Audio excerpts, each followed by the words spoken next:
মোবারকা আরশে লিখেছেন। যখন আল্লাহ পাক অর্ডার করলেন মাটি আনুন, মাটি আনলেন। আজরাইল ফেরেশতা 40 মণ, মতান্তরে 56 মণ। আল্লাহ পাক বলেন দেহ তৈরি করো। আব্বা আমার বাইবেলে লেখা আছে যার নাম অদম। কি নাম বললাম? আদম না, অদম। বাইবেলের শব্দ হলো অদম, আর কোরআনের শব্দ হলো আদম। জোরে কোন সুবহানাল্লাহ। সুবহানাল্লাহ। 60 গজ লম্বা একজন মানুষ বানানো হলো। তার নাম আল্লাহ দিলেন আবুল বাশার, সমস্ত মানব জাতির আব্বা। জোরে বলুন সুবহানাল্লাহ। হিন্দুদেরও তিনি বাপ, খ্রিস্টানেরও তিনি বাপ, ইসাই খ্রিস্টান ডোম ডোকলা মুচি মেতর মুসলমান, সকল মানব জাতির পিতার নাম হলো আদম আলাইহিস সালাম। সুবহানাল্লাহ।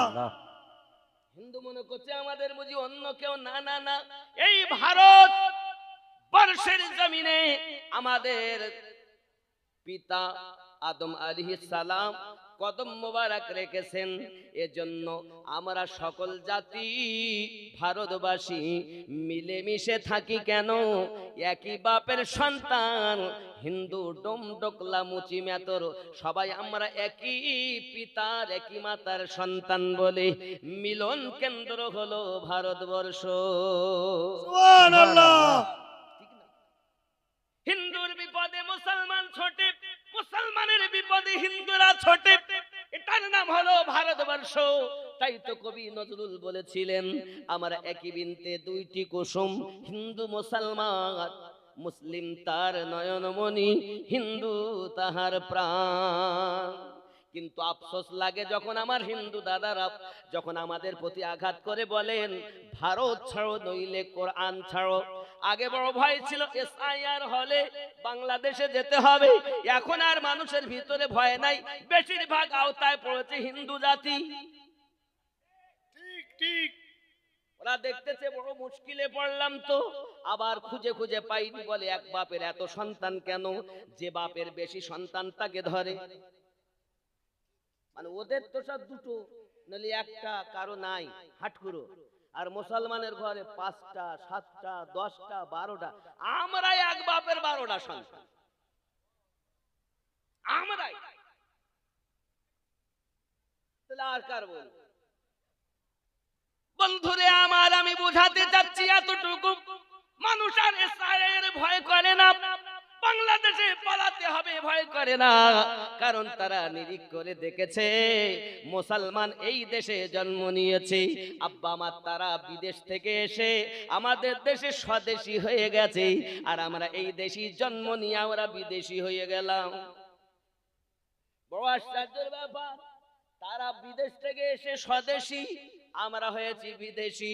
ভারত সরকার বুঝে নিয়েছে যাদেরকে বিদেশি ভাবতেছি, বরং আমরাই বিদেশি, এরা তো স্বদেশী। আমরা হিন্দু মুসলিম এক জায়গায় বসবাস করি, তার নাম ভারত। তুমি বাইরে থেকে এসো তো তুমি যাও, ও অমিত শাহ তুমি এসেছো বাইরে থেকে, তুমি আমার স্বদেশের নাগরিক হয়ে গেলে, আর আমরা এই দেশে জন্ম নিয়ে আমরা কেন পেলাম না? তার মানে ওরা খানা তল্লাশি করে দেখেছে ভারত থেকে মুসলমান সরানো যাবে না। সুবহানাল্লাহ। সুবহানাল্লাহ। দুবার হয়ে গেছে, আবার তৃতীয়বার লেগেছে, যার সন্তান বেশি ধর। আসেনি আসেনি আবার বলছি এটা এটা তো 1 নাম্বার, দ্বিতীয় নাম্বার। আর যখন পাচ্ছে না তা বলছি আলী হইল কি? আলী হইল কি? তুমি জানো না আলী কি গেলে হয়েছে? মুসলমানের রক্তের সঙ্গে আলী মিশে আছে। জোরে বলুন না সুবহানাল্লাহ। যদি বলেন হুজুর কেমন করে, তা আপনারা সব ওলি মানেন তো? ওলি মানেন না? ওলি তাহলে ওলি মানে ওলির নবী পাককে আল্লাহ সব পাওয়ার দিয়েছেন। আর নবী পাক বলেন আনা মাদিনাতুল ইলমু ও আলিউন বাবুহা, আমি নবী জ্ঞানের শহর, আলী তার দরজা। এখন জ্ঞান যদি নিতে হয় তাহলে আলী হয়ে তো জ্ঞান নিতে হবে, তাহলে আলী বাদ দিয়ে তো জ্ঞান পাওয়া যাবে না। এর জন্য আমাদের নামের পরে আলীও আছে। জোরে বলুন সুবহানাল্লাহ। যদি বলেন মারেফাতকে দেখবো, তো আপনি মারেফাত দেখুন। রাসূলুল্লাহ বলেন আনা দারুল হিকমা ওয়া আলিউন বাবুহা, আমি নবী মারেফাতের ঘর, আমার আলী তার দরজা। সুবহানাল্লাহ সুবহানাল্লাহ। আপনি আরো একটু ক্লিয়ার বুঝুন। কাদেরিয়া একটা তরিকত জানেন তো, চিশতিয়া একটি তরিকত জানেন তো, সোহরবর্দী একটি তরিকত জানেন, নকশবন্দিয়া মুজাদ্দিদি একটি তরিকত জানেন। এই সমস্ত তরিকতের সাজরা নবী পাকের কাছে মিলেছেন আলী রাদিয়াল্লাহু তাআলা আনহু হয়ে। জোরে বলুন সুবহানাল্লাহ। সুবহানাল্লাহ আলী আমাদের রক্তে জড়ে আছে, এর জন্য আমাদের আলী থাকবে না তো তোমাদের থাকবে? যারা ভালোবেসেছেন নামের পরে নাম লিখে দিয়েছেন বাপ দাদারা, এদের গাদালা করছে আলী কেন হলো? আলী হবে না, আলী হবে না তো কিছু পাবো না তো। জ্ঞান নিতে গেলেও তাকে হয়ে যেতে হবে, মারেফাত পেতে গেলেও তাকে হয়ে যেতে হবে। জোরে বলুন সুবহানাল্লাহ। সুবহানাল্লাহ আমার কথা বুঝতে অসুবিধা হচ্ছে না তো? না না। বন্ধুরে আমার, আমরা মুসলমান ভারতে জন্ম নিয়েছি, ভারতেই মরব নাকি না বাংলাদেশ যাব? তারা যতই চেষ্টা করুক আমরা বাংলাদেশে যেতে রাজি। আব্বা আমার আরো আগিয়ে চলুন। পৃথিবীর জমিনে মহান আল্লাহ পাক আল্লাহ তাআলা বলেন 60 গজ লম্বা তৈরি করা হলো দেহ। এখন ওর মধ্যে যখন রুহু দেওয়া হলো, রুহু বার হয়ে আসে আর কান্না শুরু করেছে, রায় আমার রব, এত বড় দেহ যার ভিতরে বড় অন্ধকার, আমি থাকতে পারি না,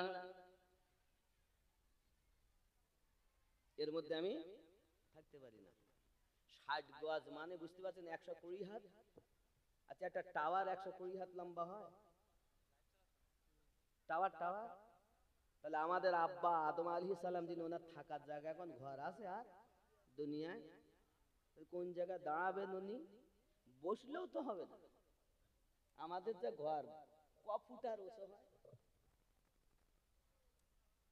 আমার আব্বাজি বোঝা গেল হযরত আদম আলাইহিস সালাতু সালাম আল্লাহ পাক আল্লাহ তাআলা সৃষ্টি করলেন, যখন রূহ দিয়েছেন, রূহ যখন কাঁদে, আদম নবী রূহ এসে কাঁদছেন আর বলছেন,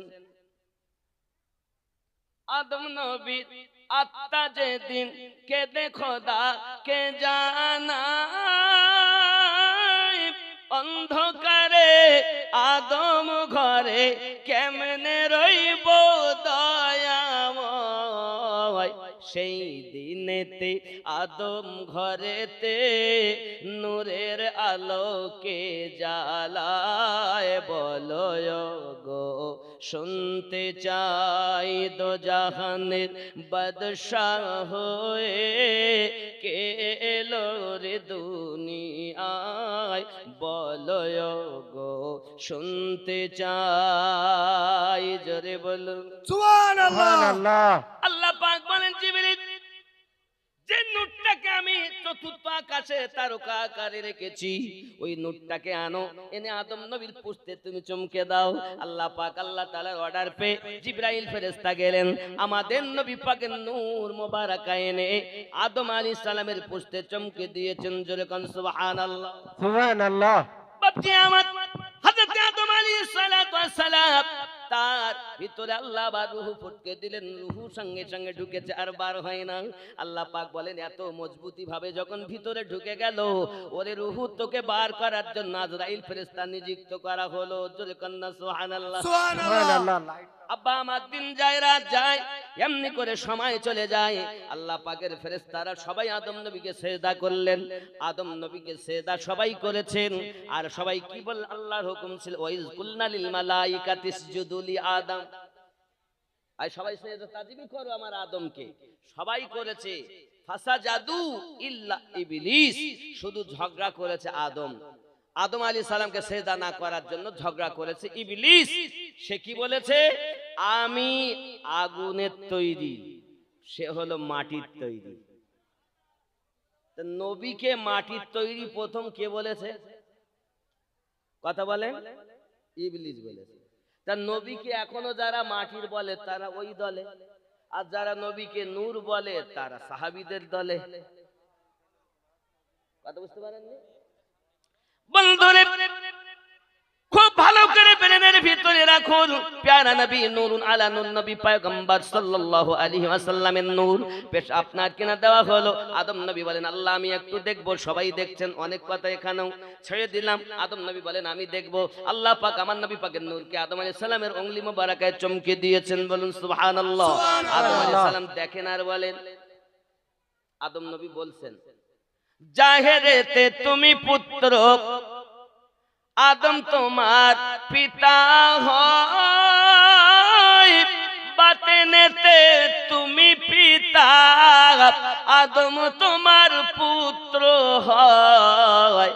তা না হলে পিতার কোলে পুত্রর জন্ম কেমনে হয়? বলো গো, শুনতে চাই দো জাহানের বাদশাহ হয়ে কে এলো রে দুনিয়ায়? বলো গো, শুনতে চাই। 10 মাস ধরে নাভি কেটে কে মায়ের গর্ভেতে কি বাতাগার পাক নামটি, ও গো কি গো তাহার পরিচয়? 10 মাস ধরে অনাহারে কে মায়ের গর্ভেতে রয়? বলো গো, শুনতে চাই। জোরে হবে সুবহানাল্লাহ। বা আমার আদম নবী সন্তান জোড়ায় জোড়ায় হয়। এক সন্তান একা, যার নাম শীষ পয়গম্বর। আল্লাহ পাক আদম নবী থেকে শীষ নবীর কাছে নূরটা দিলেন। এমনি করে আস্তে আস্তে আস্তে আস্তে ওই নূর মোবারকা হযরতে আপনার কিনা আব্দুল মুতাল্লিবের কাছে নূর মোবারকা এসেছে। জোরে কন্যা সুবহানাল্লাহ। সুবহানাল্লাহ। এই আব্দুল মুতাল্লিবের নাম কিন্তু আব্দুল মুতাল্লিব ছিল না, এর নাম হলো হাশিম। জোরে কোন সুবহানাল্লাহ। সুবহানাল্লাহ। আর নাম ছিল আপনার কিনা সাহেবা। ভালো করে বুঝবেন, এখান থেকে পরিবর্তন করে এখানে এসেছে বাবা। অনেক কথা, আমি ওই দিকেও গেলাম না। হযরতে আব্দুল মুতাল্লিব আব্বা আমার পৃথিবীর জমিনে, ওনার কাছে নূর। এখন ওনার সন্তান হলো 12টি। প্রথম স্ত্রীর 10টি, দ্বিতীয় আপনার স্ত্রীর 2টি সন্তান। বড় ছেলেটার নাম হযরতে আবু তালিব, ছোট ছেলের নাম হলো আব্দুল্লাহ।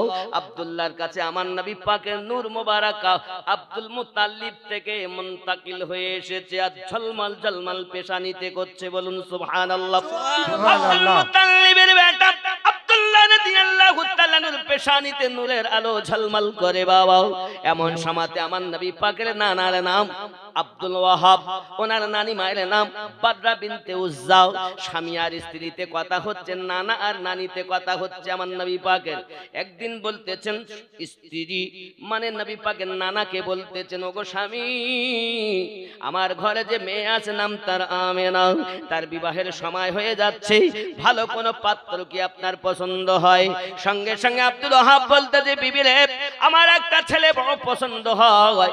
ওই ছেলেটা আব্দুল মুতাল্লিবের পুত্র, তার নাম হলো, সুন্দর নাম আব্দুল্লাহ, যিনি হলো আল্লাহর দাস। ও বিবি, এই ছেলেটার কথা তোমার সম্মুখে কি বলবো, যার পেশানিতে একটা নূরের ঝলক, নূরের আলো ঝলমল ঝলমল করে। আমি মনীষী ঋষির কাছে শুনেছি, এ কিসের আলো? মনীষীরা বলেছে, ঋষিরা বলেছে, এটা হলো শেষ জামানার পয়গম্বরের নূরের আলো। যে আব্দুল্লাহকে বিবাহ করতে পারবে সেই ব্যক্তি নাকি আখিরি জামানার নবী পাকের মা হবে। সুবহানাল্লাহ। বিবি বলে, স্বামী আর কোন গুনাহগুণ আছে তার? বলে, হ্যাঁ হ্যাঁ আরো গুনাহগুণ আছে। কি গুনাহগুণ আছে? বলে, গুনাহগুণটা শুনে নাও না বিবি, আমি নিজের চোখে দেখা কথা তোমাকে বলতেছি। ওই ছেলেটা যখন রাস্তা বার হয়, আকাশের এক টুকরো মেঘ তার মাথায় ছায়া করে রাখে। শুধু এতটুকু না বেরে বিবি, আমি চোখে দেখেছি, ওই ছেলেটা যদি মরুভূমি ময়দানে পা রাখে, সঙ্গে সঙ্গে মরুভূমি সবুজ হইয়া যায়। সুবহানাল্লাহ। বিবি, এতটুকু নয়, ওই ছেলেটার গুনাহগুণের কথা কি বলবো শোনো। ওই ছেলেটি যদি কোনো মরা বৃক্ষের নিচে যাইয়া বসে, ওই মরা বৃক্ষটাও সঙ্গে সঙ্গে জীবিত হয়ে যায়। সুবহানাল্লাহ। শুধু এতটুকু নাও, আরো শোনো, আরো শোনো। গুনাহগুণের কথাই যখন শুনতেছো, আমি চোখে দেখা কথা তোমায় বলতেছি। ওই আব্দুল্লাহকে আমি খানায় কাবার নিকটে যখন দেখতাম, ওই খানায় কাবার নিকটে 3 খানায় কাবার মধ্যে 360টি মূর্তি রয়েছে। 360টি মূর্তি, কাবার দরজা খোলা, 360টি মূর্তি জমিনে ঝুঁকে যায়। বিবি ডাক দিয়া বলে, স্বামী, তাহলে ছেলেটা তো খুবই ভালো। হ্যাঁ বিবি, আমার বড় পছন্দ হয়। তোমার কি পছন্দ হয়নি বলো? বলে ওগো আমার স্বামী, এরকম ছেলে পাওয়া যাবে না, কারণ আমাদের ঘরের মেয়ে সুপাত্রী আমেনাও, সেও তো খুব মেধাবী মেয়ে, সেও তো খুব সুন্দরী মেয়ে। একটু কথা বলেন না কেন তার আব্বা যদি আমার মেয়েটার সঙ্গে আব্দুল্লাহর বিয়ে দেয়? কথাবার্তা হলো, বিবাহ সুসম্পন্ন হলো। আল্লাহর নবীর নূর মোবারক আব্দুল্লাহর পেশানি মোবারক থেকে আম্মা আমেনার শেকেমে মুনতাকিল করে